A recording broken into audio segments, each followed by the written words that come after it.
On a tous peur de la lumière finalement, presque plus que l'on a peur du noir d'ailleurs, car la lumière nous montre tels que nous sommes au grand jour, soit remplis de faiblesses, mais surtout cachant des secrets. Je l'ai déjà évoqué précédemment, mais on cache des secrets. Chacun de manière plus ou moins dissimulée aux yeux des autres, mais la plupart du temps, on le fait justement dans l'ombre parce que l'on a peur que les autres le découvrent et se mettent à nous juger et à nous regarder d'un air pas forcément hautain, mais simplement supérieur.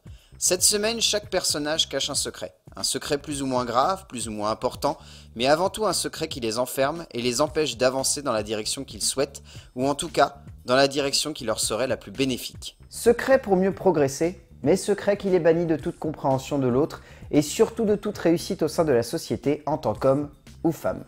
C'est cela qui rend les portraits cinématographiques de cette semaine intrigants. Cette manière de voir un personnage, de le montrer comme tapis dans l'ombre, cherchant simplement à jouer avec la noirceur de notre époque pour abuser de ces zones d'ombre afin de mieux se tapir et ne pas affronter le regard des autres.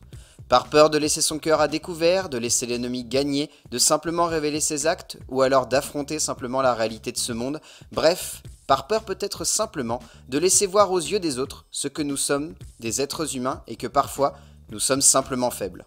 Faibles, mais pas démunis. Et c'est là que les personnages de cette semaine gagnent en force. C'est que même si ce secret peut les rendre faibles ou en tout cas les affaiblit, il n'en reste pas moins des protagonistes forts. Les auteurs en font alors des héros charismatiques, des personnages à part qui jouent de cette zone d'ombre pour mieux briller face à un objectif de caméra, comme si dans la réalité, chercher absolument à jouer avec l'ombre était un moyen de rester caché, mais malheureusement, ce n'est pas le cas au cinéma.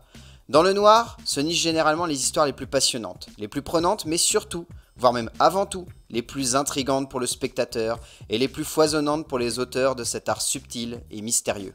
Un art qui reste le meilleur moyen pour un auteur de parler des secrets, de parler des faces cachées, mais surtout de démontrer que ce secret n'a finalement pas de raison de le rester.